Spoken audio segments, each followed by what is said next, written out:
Hey everyone, welcome to another episode of the BytesBurn Podcast. And we are your hosts, Idris Lawal and Stacy Honora. And throughout last week and even the week before, we've been seeing a massive spike in the number of cybersecurity incidents reported across the tech world.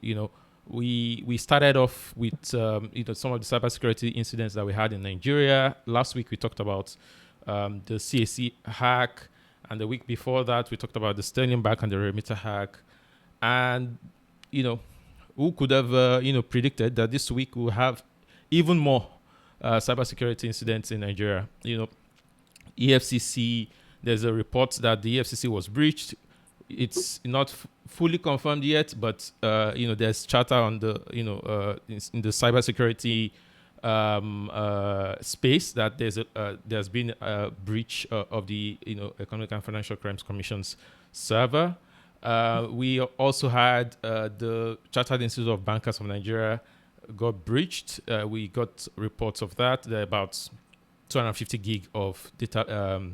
250 gig worth of database files were exported from the server. It's alarming, Stacy. With the number of incidents that we've been having in the recent weeks. I think also the Federal Housing Authority was also breached. Some of the files from the server also pulled out, and some of these samples were uploaded on the dark web. But it's really, really worrying that these things are now happening in quick succession. Outside of Nigeria as well, we've had incidents being reported from some major companies. Vercel reported a breach as well that they reported on Twitter, on their official Twitter handle. Lovable also reported some breach happened on their systems as well. We also had a supply chain attack on Bitwarden CLI tool, which is similar to the one that happened to Axios, where if you download the CLI from the official repository, you'll be downloading a malware alongside, because it was a supply chain attack. So the official source was corrupted in itself. So this is a huge problem already in the tech world. A lot of systems are now being breached, and exploits are being discovered from using by way of using some of these AI agents. Ubuntu, last just a few days ago, a cybersecurity firm or organization used AI agents to get root access to the latest version of Ubuntu that was just released. So it's crazy out there. It's like the wild west out there right now. What do you make of this, Stacey? To be honest, I feel like at this point it's like every other day we're hearing that some organization was breached. And like you said, not just in Nigeria, but globally. And my fear is that we'd become desensitized to it. So once we hear, oh, there's a breach, like we're like, "Oh, okay, another one," right? But it's like at this point everybody is like is close to, because now even like specifically talking about Nigeria, right? You've mentioned a lot of the organizations, the ones we spoke about in our previous videos, and it's like at this point, are you sure every Nigerian's data is not one way or the other on the internet from one of these organizational breaches? So yeah, that's just my fear that it wouldn't become quote unquote news anymore, because I'm like, okay, like it's fine. Yeah, and it's also begs to question. We have a lot of agencies in Nigeria, yeah, that has to do with information technology. We have the NITDA, there's the NCC, Nigeria Communications Commission. There's also the NDPC, Nigeria Data Protection Commission. I mean, all of these agencies, it begs to question what's their response? What are they doing exactly? Because you have all these breaches, and some of these breaches that even happen globally affect us in Nigeria as well. Talk less of the ones that are even happening in Nigeria. We Yeah. are not getting any proactive measures from their end, or concrete response in terms of how these breaches are being patched, or what they are doing to ensure the safety of the data of Nigerians. And some of the ones that have been exposed, there are no advisories even to companies or to Exactly. organizations or to agencies on what they need to do to protect themselves. These are some of Mm-hmm. the proactive measures that I would expect that these agencies are you know doing or taking up. Yeah. um and well, Maybe because it's best. even rampant, right? It's not Hmm. one, it's not two. Like it's becoming a thing. So Yeah. you'd expect that to come out and officially say something about okay how to mitigate these things from Hmm. companies and individuals as well. Yeah, yeah. And for startups, I think a lot we have a lot of fintech startups in Nigeria, and right now, I think every one of these startups need to tighten their belts and be at the forefront of protecting themselves from these breaches. Yeah. Right now, we've seen that it's not just even one actor. It's not just one threat actor. Last week we were talking about Bytes to Mhm. breach, but there Yeah. are multiple threat actors now. That are operating in this space. And there's of course there's plenty of chance that they are trying to execute a wide scale cyber attack on many of these fintech startups as well, which would be a huge problem at that point. Right now it's already a mess. A lot of people's data is out there. Impersonation and all of these things is possible at this point. But Hmm. it's so the dysfunctional nature of how things operate in Nigeria sometimes could be a security feature if you look at it. So, Yes. while you have some of these people's data, sometimes it may not be immediately possible, to maybe touch their bank account, or, do something, because sometimes many of these banks, they require so many levels of authentication just to get access to your account. Yeah. um, Yeah. that's the traditional banks. Sometimes they will even require you to come in person to come and do, Mhm. one capturing or the other. So sometimes, Yeah. you could also look at, the fact that some of these things sort of also help, but it's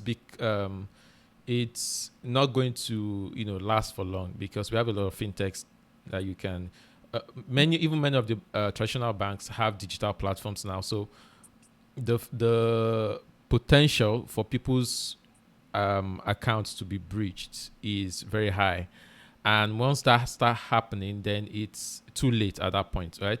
We are Yeah. Once we start to see the result of the breach, it's already too late to patch. Precisely. So Yeah. yeah, so right now is the second best time. The best time was to do it before the breach. Now is the second best time to patch these breaches and get proactive on ensuring that people's data are protected. And for the ones that have been released, immediately begin remediation techniques to ensure that the surface area of the impact is limited. Um, Mm. and I think that will bring us to what we want to recommend for companies going forward. So, Stacey, I'll start with you. What are your top recommendations for agencies or startups in Nigeria to be able to protect themselves effectively? So I feel like you said, right? We're having a lot of fintech startups, coming up. So I think one recommendation for them would be security shouldn't be an afterthought, right? So we can already see what's going on in the news and, the breaches and, cybersecurity generally. So I think they should build security into their products early. They shouldn't, like, while thinking of the product itself, or if they've even passed that phase before they fully launch, they should do like an audit of their system, check for loopholes. I mean, there are tools online that they could use that, or Mm-hmm. hire cybersecurity experts to check for vulnerabilities, and they can fix that ASAP. I think another thing is basically don't collect data that you don't need. Once you take in that data, you have the responsibility to now protect it, right? So if you feel like, oh, there's a certain data you shouldn't be collecting, or you don't necessarily need, right? Don't store it, don't keep it, because you would then be liable to, anything that happens to your customers' data as Yeah. well. Um, yeah, then another key thing is, I think, just generally in the tech space, like least access privileges for people within your company, right? Yeah. Generally, we, particularly with startups, like everybody's doing everything, everybody has access to everything, right? So that shouldn't be the case, right? Only give access where needed. I know that the team is small, one person is wearing multiple hats, but you need to now audit your permissions and accesses to certain things so that only needed, only when required. Sure, it can be a hassle and leads to, what's they call it, like latency in some decisions or certain actions being taken, because you have to give access, revoke access, and things like that. But I'd say prevention is better than cure, right? Yeah. So those are some things top of my head that I'd recommend to startups and Yeah. digital production. Yeah, those are very good recommendations from my perspective as well, because some of these basic things are needed in this age where everything is fast moving, and a lot of advanced products are being built. So going back to the basics and ensuring that your base is even covered, least privilege, ensuring that all of this. You mentioned another one that just now skipped my mind, but yeah, some of these things are basic, and they form your base, in terms of ensuring that your customer data is protected and your systems are secure. For me, I think another thing is that there are some already existing tools that you can even use to protect yourself, that are inexpensive to to use. I Mm, know one of them is Cloudflare. Cloudflare is you mhm, can use it yeah. for DDoS protection and all other many wide uses, but Cloudflare in itself provides you even there's a free tier, for startups that are still coming up and trying to, cut down on costs and all of that stuff. You can create a Mhm, free tier Cloudflare, account, mhm, and, you have your front end platforms, routed through that. So you can at least protect yourself from DDoS attacks and all of that. And mhm, um, just put Cloudflare in front of your servers to give you the extra layer of protection. yeah. You can also start to use static analysis tools. So there are some pipe tools that you can integrate into your pipeline to ensure that they help you scan for vulnerabilities, before your application, goes to production. So if Mm, you already have applications in production, that's fine. You can still introduce these tools so that whenever new changes come in, these tools help you scan. And so these tools can help you scan your code. So once the developers build the code and then they push it into your CI/CD pipeline, these tools will help you scan to ensure that there are no security vulnerabilities, and if there are, you see the vulnerabilities, and then you can easily patch them up to mm, before they go to production. So yeah. you can use these tools. There's 3V, there's even NPM audit. There's Codana. There are all these tools that can do static analysis for you. They check even Mhm, they can even show you the CVs.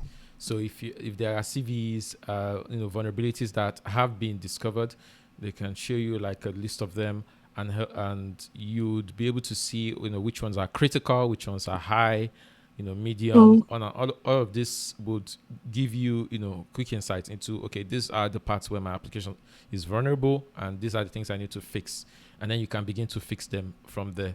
Um, mhm, and you can also see if you do like npm audit, that will also show you, like, if you use JavaScript, Node.js, for example, you see all the packages that are vulnerable on your application as well, and then you can fix them. Because another thing that is very common is third-party vulnerability, where there's a vulnerability in a third-party package that you use, not necessarily on your own system, and that vulnerability can basically expose you to cyber attacks. So these tools will help you do all of that type of scan to ensure that your final output, your final artifact, or piece of application is secure enough.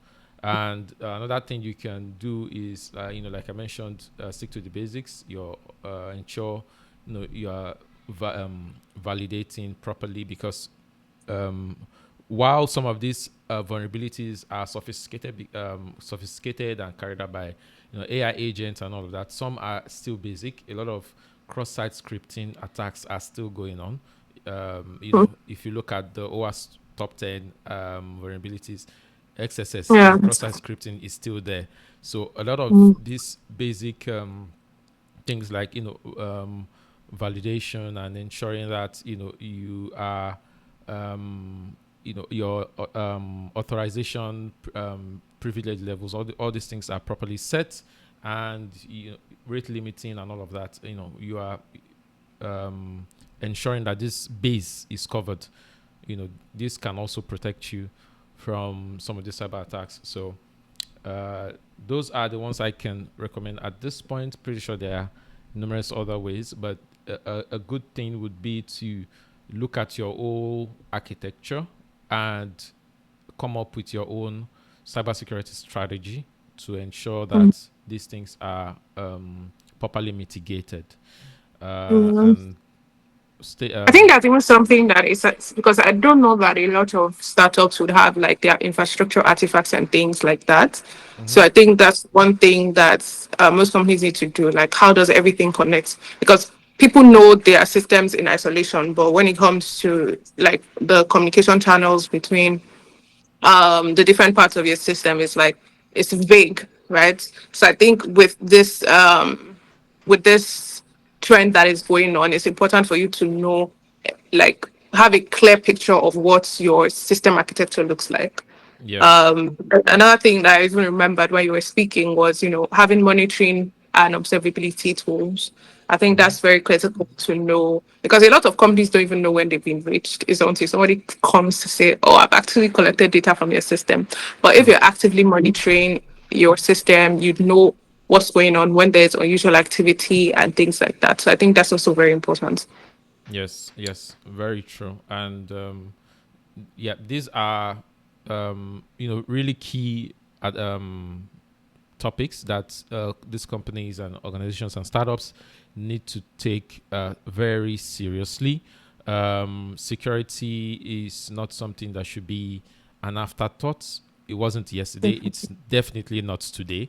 So you need to factor it into whatever you're building. And there's a lot of, in Nigeria, there's a lot of startups that are probably, they've not gotten to that level where they've set up their systems to be so standard that maybe it's not at the level of they have multiple microservices and multiple CI/CD pipelines and all of that. There are so many startups that basically that operate in a very basic fashion, where probably one or two developers just write the code, they push to Git, and they deploy. There are still many startups that operate like that, given cost constraints and all of that. But for those startups as well, a good thing would be for them to also sit down and map out the security strategy that best fits their scenario, and ensuring that from the get-go they plan, even if it is pre-commit hooks or whatever, to just scan your application to ensure that you are safe, for some of these things, because AI agents are not playing around. They are, we were talking about cloud mythos as the scary thing in the cybersecurity space, where it can find vulnerability in any system and all of that. But we've like we're talking about last week, we've seen that it is not just cloud mythos that is utilizing AI to exploit cybersecurity defenses. There are other people who have similar tools using AI Mm-hmm. agents to scan for vulnerabilities and exploit them. So Mm-hmm. it's where we are at, and we need to rise up to the occasion to ensure that our systems are protected. So this is the bit we can cover for today. I hope you found it useful, found it educative, or got some very good, advices that we've provided. Do leave a like, subscribe, and share with your friends, share with your, buddies that are building startups, and help them get secure.